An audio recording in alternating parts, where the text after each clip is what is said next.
고난주간의 첫째 날 새벽입니다. 어제 예수님께서 예루살렘에 입성하신 종려주일을 시작으로 우리가 한 주간을 고난주간으로 지키게 됩니다. 특별히 오늘은 그 첫째 시간을 요한복음 13장, 그리고 너무나 우리가 잘 알고 있는 예수께서 발을 씻기신 사건을 통해서 같이 말씀을 나눠보려고 합니다. 여러분은 사랑받고 살아오셨습니까? 또 반대로 여러분은 사랑을 주며 살아갑니까? 사랑을 주고 받는다는 것을 내가 어떻게 알고 상대방이 어떻게 알 수 있겠습니까? 알 수 있는 방법은 분명합니다. 말로 표현해야 하고요. 행동해야 되는 거예요. 아무리 내가 상대방을 사랑해도 마음속에 누구에게도 이야기하지 않고 표현하지 않으면 그 어느 누구도 사랑하는지 알 수 없다라는 거예요. 성경에서는 우리에게 끊임없이 사랑하라고 합니다. 내 아버지 하나님을 사랑하고 내 이웃을 사랑하라고 명령하세요. 예수께서도 긍휼히 여기심을 늘 사람들을 향해서, 제자들을 향해서 보이셨던 것을 우리는 알 수 있습니다. 그런데 제자들은 사랑이 엉터리였다라는 거죠. 어제 우리가 사실은 종려주일을 맞이하면서 길가에 종려나무 가지를 놓았던 사람들은 자신들의 목적 때문에, 이익 때문에 예수를 환영한다고 했지만은 사실은 예수의 제자도 별반 다를 바 없었다라는 거예요. 경도의 차이는 있었겠지만 그들의 마음에는 아직도, 그때도 예수가 설마 십자가에 예수가 우리의 주의를 떠나겠어? 라는 의심이 들었다는 거예요. 동시에 예수의 옆에 누가 더 수제자가 될 것인가? 그들이 예루살렘에 예수님과 함께 들어가면서 그들의 미소에는 그들이 사람들이 환호하는 미소를 보고서 다 이루었다라고 생각했을 겁니다. 제자들의 사랑은 엉터리였어요. 왜냐하면 가장 사랑하는 예수님께서 그렇게 이야기하셨는데도 불구하고 그들은 예수가 선포하는 십자가와 부활의 사건에 대해서 그들은 깨닫고 있지 못했기 때문입니다. 사랑하면요, 한 말만 해도 딱 알아챌 수 있는 거예요. 예수님께서도 그의 제자들에게 매번 말씀하셨던 그 사건을 통한다면 분명히 예수님의 제자들도 알았어야 합니다. 예수님께서 오늘 사건을 통하여서 저는 다시 한번 확인하는 게 뭐냐면 바로 이 사랑이라는 거예요. 예수님은 제자들을 지극히 사랑하셨습니다. 우리는 너무나 잘 알 수 있죠. 그냥 단순하게 제자들의 발을 씻기는 것뿐만 아니라 이 제자들의 발을 씻기는 이 가운데 함께 있었던 자가 누구였냐면 예수를 팔자인 가룟 유다였다라는 거예요. 예수님은 그만 제외하고 제자들을 사랑했던 게 아니라 그 모든 제자들을 사랑으로 섬겼다라는 겁니다. 최후의 만찬을 나누기 전에 제자들은 서로 누가 큰가에 대해서 다투었지만은 예수님은 식사 도중 갑자기 일어나서 발을 씻겼어요. 유대인들은 발에 항상 신발을 신는데 모래먼지가 많아서 발이 항상 더러웠습니다.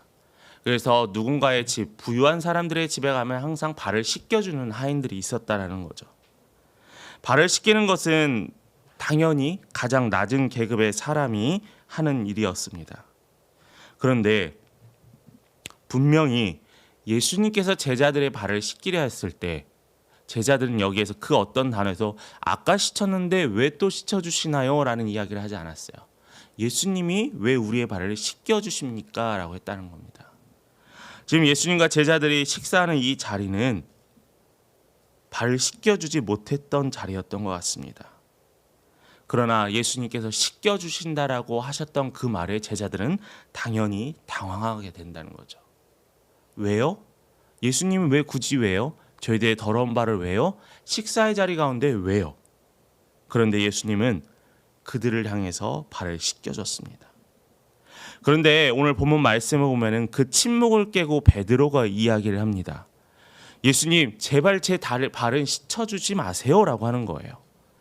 베드로의 마음은 이 마음이었죠. 예수님께서 어떻게 제 더러운 발을 씻어주십니까? 오히려 제가 예수님의 발을 씻어줘야죠. 예수님의 충직한 제자였고 누가 말해도 가장 첫 번째 제자였던 베드로다운 답이었어요. 그런데 여기에서 예수님께서 이야기합니다. 너희가 깨끗하나 다는 아니다라고 이야기를 해요. 예수님께서는 이 발 씻겨줌이 뭐였냐면 제자들의 죄를 씻겨주는 또 하나의 의미가 있는 거예요. 예수님께서 제자들의 발을 씻겨주면서 섬기는 의미뿐만 아니라 발을 씻겨주면서 너희들의 죄를 씻어준다라는 상징적인 의미도 있다라는 겁니다. 베드로는 예수를 믿었습니다. 예수가 하나님의 아들임을 그는 고백했어요. 그런데 이 베드로는 예수의 한 말을, 예수가 하라고 했던 사랑을 제대로 하지 못했던 죄가 있었다라는 거예요. 그래서 예수님은 그 베드로의 발을 씻겨주시고 제자들의 발을 씻겨주시려고 했던 겁니다. 베드로는 예수님은 또한 그 이야기를 합니다. 너희를 씻어주지 아니하면 8절 말씀에 보면은 내가 나와 상관이 없다라고 해요. 베드로는 뭐예요? 내가 예수와 상관이 없다니 그러면 안 되지 하면서 베드로는 다시 내 발뿐 아니라 손과 머리도 씻어달라고 하는 거예요. 베드로의 안타까운 모습이 또 여기서 나타나는 거예요. 이렇게 하면 내가 더 큰 축복을 받고 이렇게 하면 더 예수님이 더 큰 제자가 되겠지라는 그러한 어리석은 인간적인 생각을 하고 있다는 겁니다. 그 이후에 예수님이 이런 이야기를 하십니다. 10절에 이미 목욕한 자는 씻을 필요가 없다라는 거예요. 목욕이 뭐예요? 당시 예수님께서는 예수님의 제자들이 예수를 통하여서 예수를 믿고 세례를 받았습니다. 그게 바로 목욕이라는 의미거든요. 너가 이미 세례를 받고 모든 목욕을 받았기 때문에 굳이 너는 몸을 씻을 필요가 없다는 거예요. 너는 이미 구원의 확신을 받았기 때문에 너가 지은 죄에 대해서 너가 용서를 구하고 회개하는 것이지 너가 다시 세례를 받고 예수의 십자가를 믿었음을 다시 또 세례를 위한 고백이 필요 없다라는 겁니다. 이것이 주어지는 분명한 신학적인 중요성이 있다라는 거예요. 사람들은 이런 이야기를 합니다. 교회 다니는 사람, 내가 교회를 다녔는데 저도 또 죄를 졌어요. 그럼 하나님께 다시 구원받기 위해서 기도해야 되나요? 제가 구원받고 예수가 하나님의 아들이시고 부활하셨다는 걸 제가 믿는데 제가 죄를 지었기 때문에 저는 그럼 천국에 갈 수 없나요? 아니에요. 구원은 한 번 있으나 그러나 그 사람의 죄는 씻겨준다는 겁니다. 그런데 구원받은 자의 행동은 자신의 죄와 자신의 연약함을 하나님께 고백하고 하나님께 회개를 구하는 사람이라는 거예요. 분명히 우리는 이걸 기억하고 있어야 합니다. 이 두 가지 오늘 이 고난주간의 첫째 날 새벽을 맞이해서 우리가 확인하고 싶어하는 거예요. 바로 예수님이 끊임없이 우리를 사랑하신다. 그 사랑을 섬김으로 가장 낮은 하인이 하던 역할을 감당하며 우리에게 다가오셨다는 겁니다. 두 번째로는 우리는 영원히 예수님처럼 죄가 없이 살아갈 죄를 짓지 않지는 않지만 죄를 지을 수밖에 없지만은 우리는 죄를 고하면은 죄를 회개하면은 예수님께서 용서해 주신다는 거예요. 이 두 가지 사실이 분명히 우리 본문의 말씀을 통해서 우리는 알 수 있습니다. 오늘 우리가 읽지 않았지만 15절과 16절의 말씀을 잠시 보겠습니다. 내가 너희에게 행한 것 같이 너희도 행하게 하려 본을 보였노라. 내가 진실로 진실로 너희에게 이르노니 종이 주인보다 크지 못하고 보냄을 받은 자가 보낸 자보다 크지 못하나니. 저는 이게 참 위로가 되더라고요.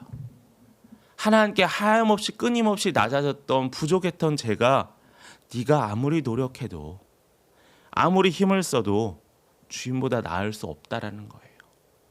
그걸로 인해서 자책하고 예수를 멀리하는 것이 아니라 그럴수록 더욱더 그럼에도 불구하고 나를 사랑하시는 예수를 품고 살아가라는 겁니다. 이 자리에는 가룟 유다가 있었습니다. 가룟 유다의 발도 씻기셨어요. 예수의 섬김은 우리가 정해놓은 기준이나 평가는 달랐습니다. 특정한 제자, 이쁜 제자의 발만 씻기지 않았어요. 주님의 섬김은 특정한 사람만이 아니라 모든 이들을 향한 동일한 사랑이었다라는 겁니다.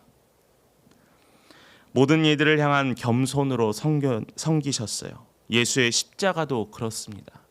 예수의 십자가는 특별한 누군가를 위해서 예수가 십자가 지지 않으셨어요. 그러나 다만 그 십자가의 영광과 은혜를 아는 것이 바로 우리이고, 우리는 벌써 이 은혜를 누렸음을 감사함으로 고백하면 되는 겁니다. 여러분, 예수님은 우리에게 섬김을 명하십니다. 여러분, 오늘 하루 어떻게 섬기고 또 예수를 어떻게 섬겨야 될지 늘 고민하고 기도하며, 또한 믿음이 점점 자라 악한 것이 틈타지 않는 오늘 하루가 또한 여러분의 삶이 되기를 간절히 축원합니다.